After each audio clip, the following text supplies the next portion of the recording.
going to start a series of videos that show you how you can take a block and make a quilt from it. And later on, and after 2 or 3 more videos, I'm going to show you how to look at a picture of a quilt and how to pull out the block and then take that block and make a quilt out of it. And you can make the quilt any size you like. You can add borders, binding, sashing, and cornerstone. Before we get started, I want you to look at the description below this video. And was at the very front of the video, shows you how to get there. You press the More button and it will open up and have some links for you. I'm going to be talking about patches, units, and grids in this. And if you're not familiar with those terms, the first link in the description will be a link to a video I made describing what those things are and how we're going to use those to make our blocks into quilts. The second thing I want you to download is this quilt block grid chart, and I'll explain it to you later because you're going to use this a lot and it makes things so much easier for you. And the third thing is this website called Quilter's Planner, and they have all kinds of different graph papers you can download for free, and we're going to be drawing on this graph paper. If you have electric quilt, you can do that on electric quilt, but I'm going to do it with a graph paper and show you how. I realized I didn't show you what the graph paper looked like. This is the graph paper they call 1/8 inch, and each one of these small squares is 1/8 of an inch, and then the larger outline square is 1/2 inch. And this is the one I prefer to use, but there are different others you can use, and so choose the one you like best. The second step we're going to do is find the units in this block. And then we're going to make a list of the units. Right now we don't know the size of this block and we don't really care what it is right now. So there are different ways to just look at the block and see what do you see. Right away I see this half square triangle. And I see the dark is pointing toward the inside and the light is toward the outside. And then I can see that that half square triangle is in all 4 corners. So I'm just going to draw a square. See that you can't see that, so I'm just going to use this big one. I'm just going to draw a square around each of these half square triangles. Next, what I see is a square right in the middle. So I'm going to draw a square around that. And then finally what I see on these sides is a 2-patch unit, which is a rail fence. It's a 2-rail fence unit. And I'll finish my squares around each of these units. And what you see we have here, there are 3 units across and 3 units down.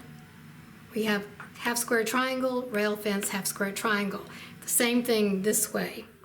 So we call this a 3x3 grid, because there's 3 across and 3 down. So I'll just write that up there so you can see.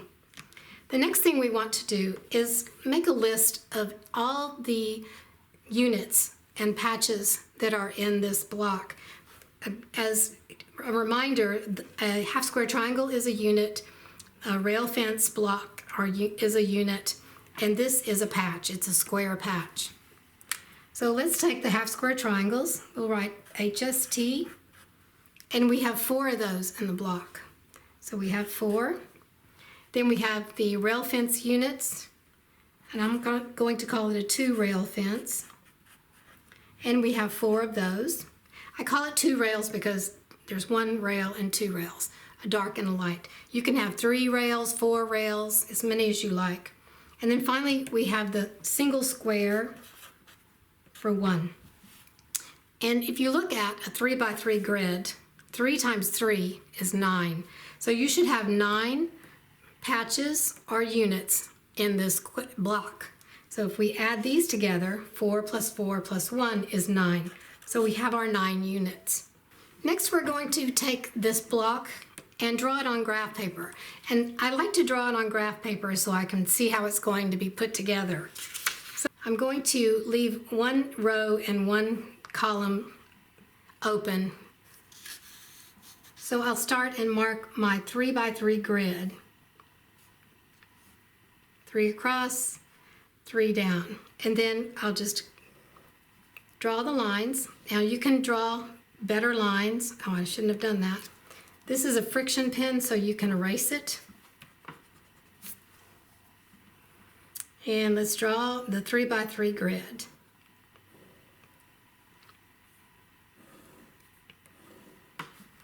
Now let's go in and draw our units. Our half square triangles are in the corner. And I'll crudely mark the dark side on all these half square triangles.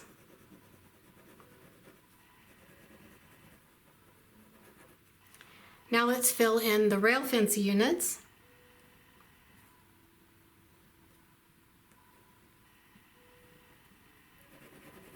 And color those in.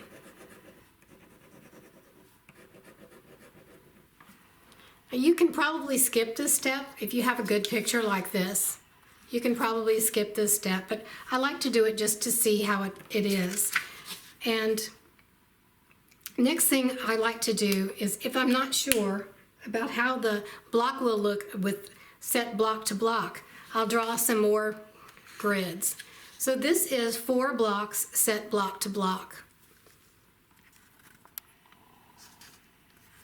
And one thing I see right away is where these points meet. Every time you sew a block to the next block, you're going to have to match all of these points here.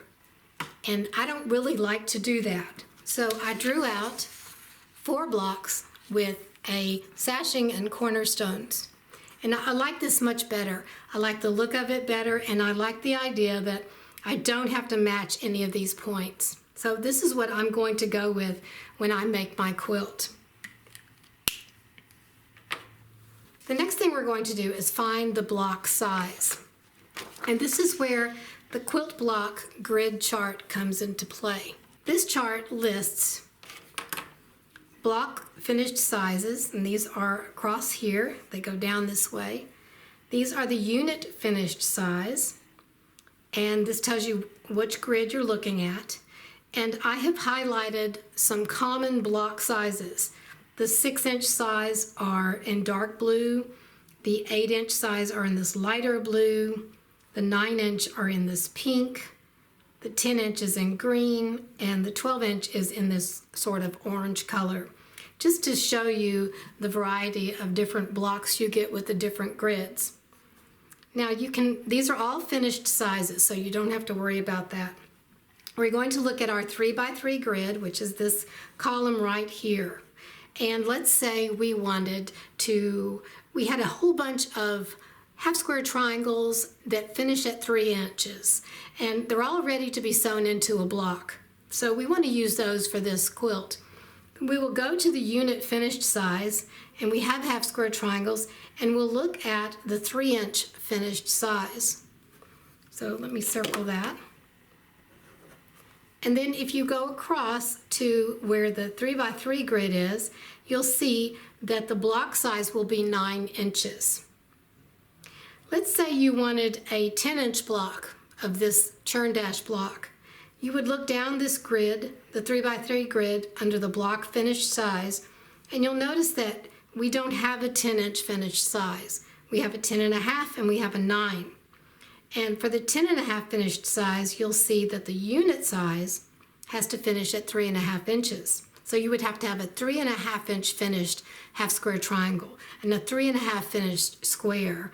And those are fairly easy to work with. These finished size for the units are the most common sizes that we use.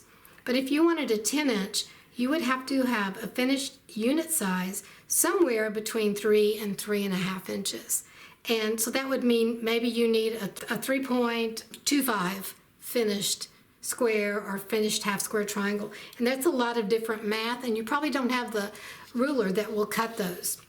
So these are finished sizes that we most commonly work with. So we will go with the 3-inch finished unit size and the 9-inch finished block. Now we'll come back to our block where we wrote the units and how many are in each block. The half square triangle, the 2 rail fence, and the square. And we have 4, 4, and 1. So in this next column, if we make this into like a little chart, this is going to be the finished size that we want. So for all of these, we want 3-inch finished size. We're going to use that later when we find our fabric requirements.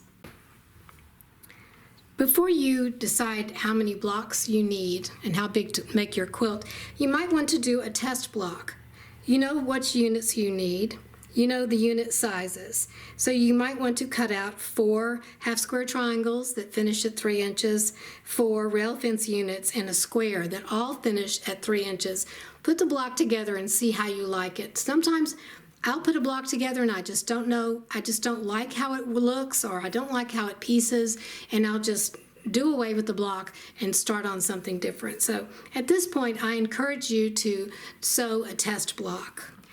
Now we need to know how many blocks do we need to make the quilt size that we want. And for that, we're going to go to one of the calculators on quiltnotes.com. This is quiltnotes.com. And we have our calculators and some pre-made blocks and quilts and other things. This website is best viewed on an iPad or a tablet or a desktop or a computer. You can use it on a smartphone, but it's kind of difficult because it's not really made for that. But this is on my iPad mini, and it's quiltnotes.com, and we're going to design our quilt. And I want to have a quilt that's about 50 inches by 60 inches. And I'm going to use my 9-inch finished block. And I want to add sashing, just like I showed you earlier. So we'll click on calculators, and 2 calculators will show up. This is the straight set quilt, and this is the on-point quilt set. And you'll see a picture of the on-point set and the straight set quilt later on at the end of this video. This is a big image, so you click on this and we're going to go to the calculator. For the straight set, you have a little quilt design already in place. The first thing I'm going to do is make the block size 9 inches. And 9 inches in width and 9 inches in the height. I haven't used this little thing in a while, so. Then the block setting we're going to leave for now. And you'll notice as I make changes on this side, the quilt size changes and the picture changes. Now the sash, remember I said I wanted to have a sash, so I'm going to leave that at 2 inches for the sash. And I can add up to 5 borders, but I don't want any borders, so I'm going to zero all of these out. Put that.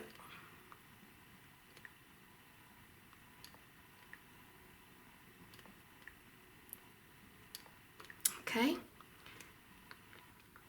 Now, we'll see that we have a really small quilt right now because it's at the default block setting where we have 2 blocks across and 3 blocks down.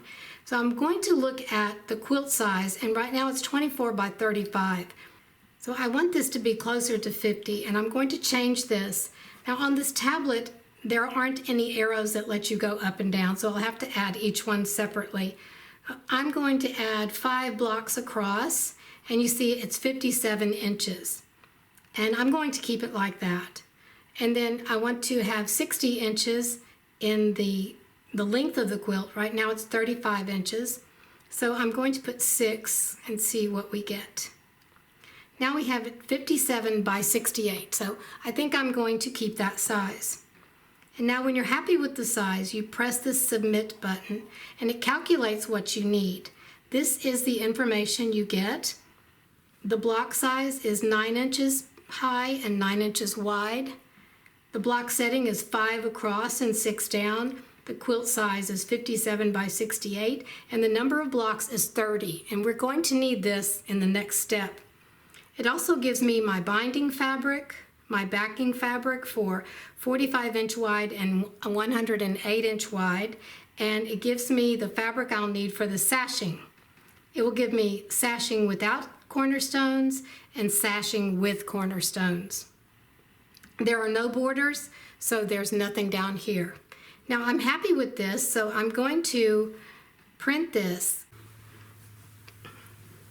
I don't know how to print on my tablet, so I went to my computer and put in the same numbers, and I printed it from my computer.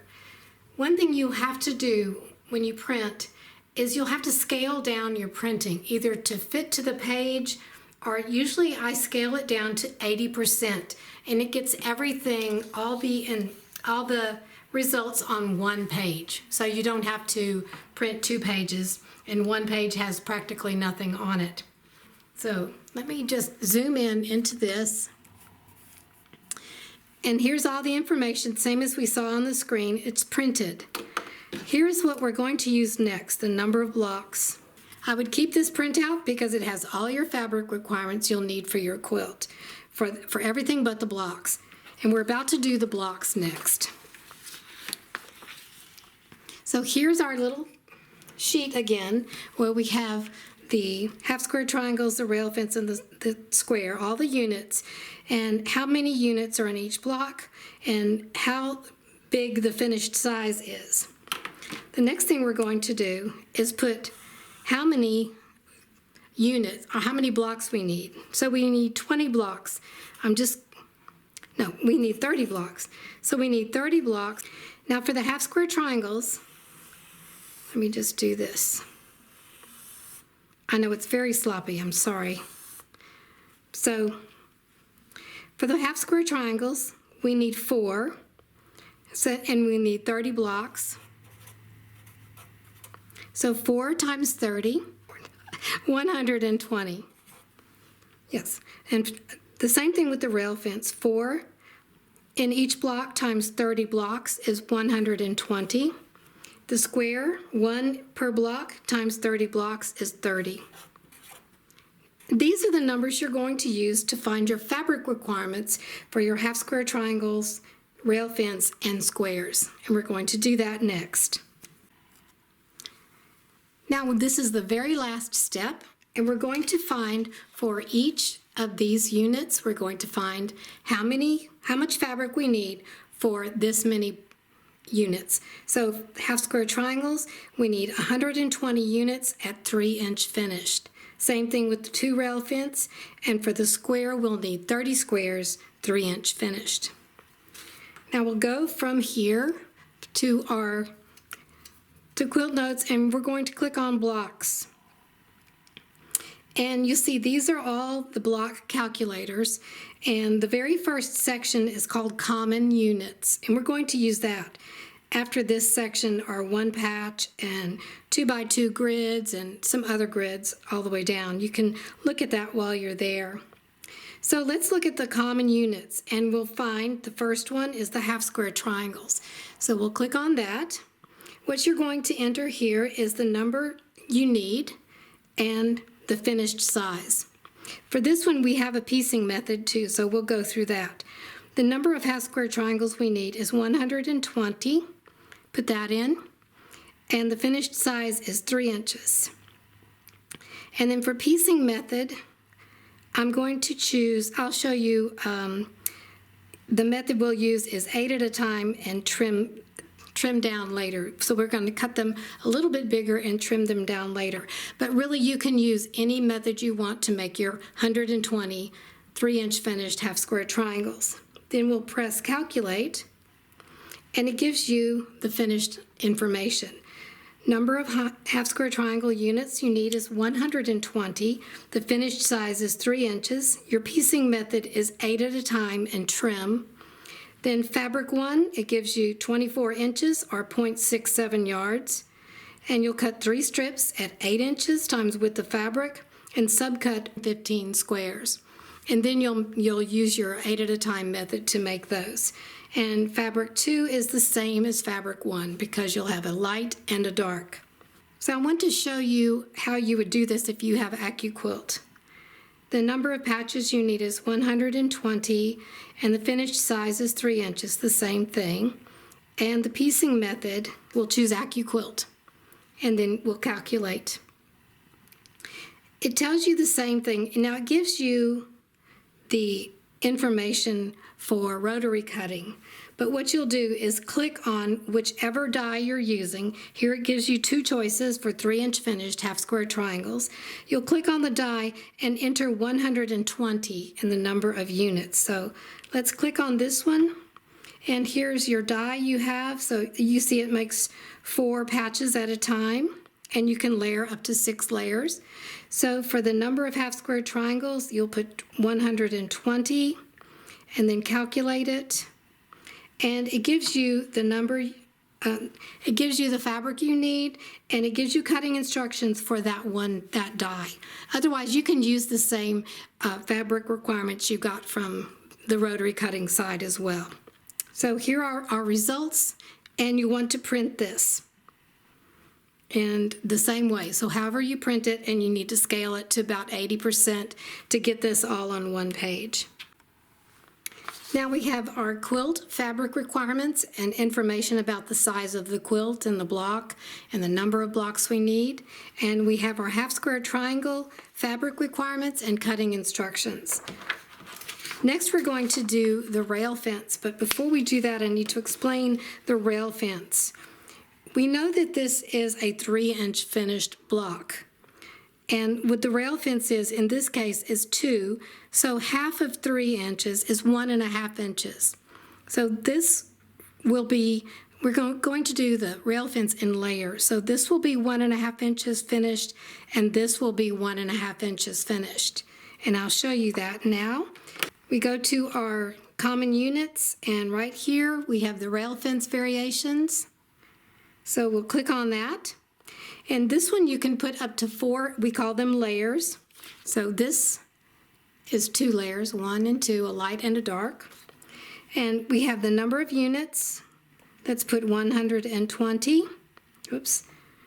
And the finished length. So that is the length of the rail fence unit. And since these are 3-inch finished, the length will be 3 inches. So we'll put 3 inches in there. And now we'll put the finished widths of each layer. And half of 3 inches is 1.5. So we put 1.5 for layer 1 and 1.5 for layer 2. We leave the zeros for layer 3 and 4. And you can put different values in, like one layer can be 2 inches, another one can be 1 inch, whatever, however you need it for what quilt you're working on. And then we calculate. So the results are 120 at 3-inch by 3-inch finished rail fence units. This is layer 1. It tells you the size of the rectangle and how much fabric to cut. It gives you the AccuQuilt dies. If you use AccuQuilt, again, you can click on there and put in your 120, and you'll get the same values or close to it. And here's layer 2. So you'll want to print this out because this is for your rail fence units. Here are our rail fence units printout. So now we have 3 sheets of paper. And finally, we're going to do the square. We need 1 square. We need 30 squares at 3-inch finished. So let's go back to the common units for blocks. And the very first one is for squares and rectangles. Click on that. Number of patches, we only need 30. And finished width is 3. And finished length is 3. Then press calculate. And here are your results, including the AccuQuilt dies you can use. And then go ahead and print these results. Now, in under about 30 minutes, we found the units in our block. We've listed all the units, and we found the size of the block and the size of the units and how many we needed. We have 4 printouts, one for our quilt with fabric requirements and all the information about your quilt, and we have 1 printout with fabric requirements and some cutting instructions for the 3 units used in the block. And every time you want to do this process with a different block, it's always done the same way. You find your grid by putting squares around your units, write your units down, how many you need of each, find the finished size looking at this grid spreadsheet or grid chart, and if you want, you have some grid paper you can download for free and make all your drawings to see how you want to do it. Next time we'll do a block that looks a little more complicated, but it's really not. So I hope you go find a block you want to work on and start drawing squares around your units and filling out your chart, and see if you can do this for yourself. I know you can. Now I'm going to show you just 2 pictures of this block set 2 different ways, straight set and set on point. And you can calculate both of those sets on the quilt calculators at Quilt Notes. Thank you so much for watching.